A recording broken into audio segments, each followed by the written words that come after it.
All right, so when we left off, we looked at basically fashion from the beginning of time to the Industrial Revolution. We're going to take the last 200 years and kind of fly through them yet again.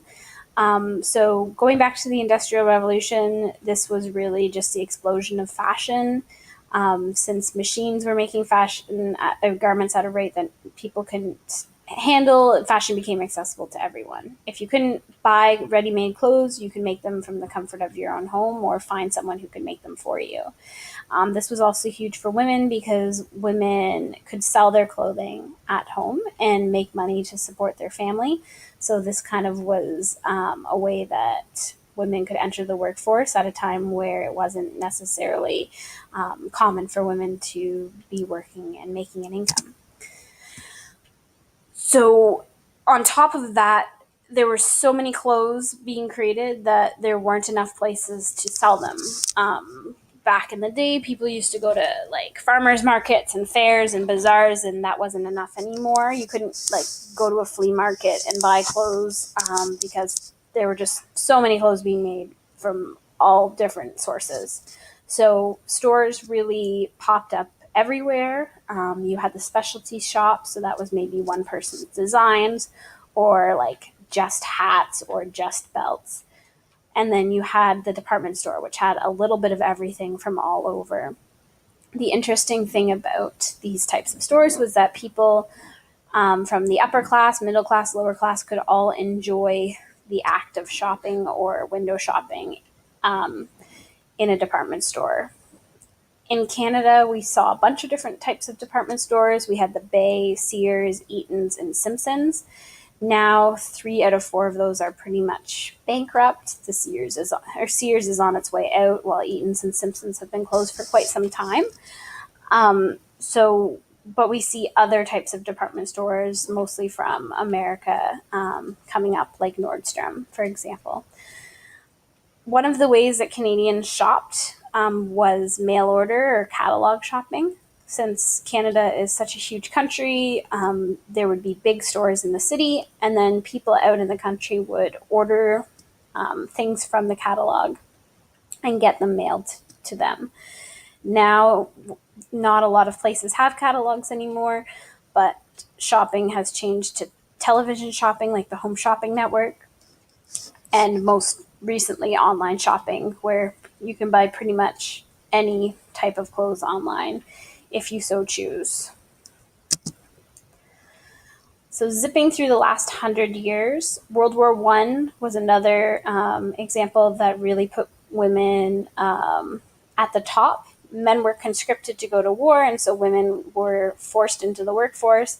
And when their men came home, they didn't want all of these freedoms that they got to go away. So, this is when you see women fighting for the right to vote. In America, way back when, they would still look at the fashions of Europe and try and emulate that. And after World War One, American retailers would notoriously buy up French fashion and then hire people to examine it and make copies of it for the American market at a much lower price. So this was the beginning of the knockoff.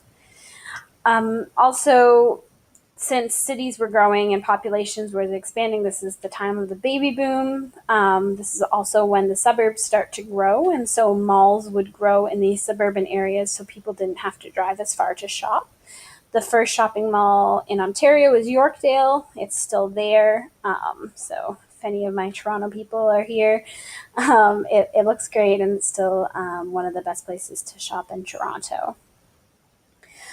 Between World War One and World War Two was the Great Depression, and it wasn't really an awesome time to be buying clothes, but it was a great time to watch fashion in the movies. And girls in particular loved watching movies for the glamorous fashion, and it would be quite a treat to go to the movies and just watch these glamorous women in these amazing outfits when you wouldn't be able to afford that kind of stuff in your life. World War II was another shifting point where Paris was under siege from the Nazis, and so America started finding its own style. Couldn't get the clothes from Paris that it wanted, and Claire McCardell was a top American designer during this period, and I suggest you check her out. The 60s changed again because it inspired people to dress more youthfully. So instead of daughters wanting to dress like their mothers, it turned to be the other way around. Mothers wanted to dress youthful and in the mini skirts like their daughters. And then we also see small family clothing businesses dying during this time as big box stores like Walmart came in. So, 5 trends. As of now, we're in the present. We have more casual living, so the rules of the past are pretty much gone. Anything is acceptable at any time, depending on your values and your culture. Rapid communication. We have access to every piece of information with the advent of the internet whenever we want. We can watch celebrities on Instagram and Snapchat, and we can shop online from the phone that is in our pocket. There are so many shopping options. We can shop at a boutique, we could shop at a one stop shopping location. We don't even need cash anymore. We can use credit or debit to buy whatever we want.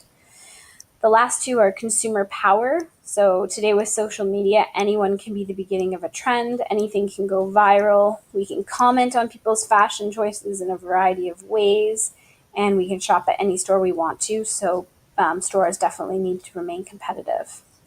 The last thing is the global marketplace. This is the thing I'm most interested about. Your clothes come from all over the world. So the designer, the cutter, the sewer, and the grower could all be on different continents. And since we have the technology, your clothes will bop from place to place until it becomes a finished product. And so this is something that people 200 years ago couldn't even fathom. So that's it for today. And I hope you've got fashion in your brain for this week, and we will talk to you next week.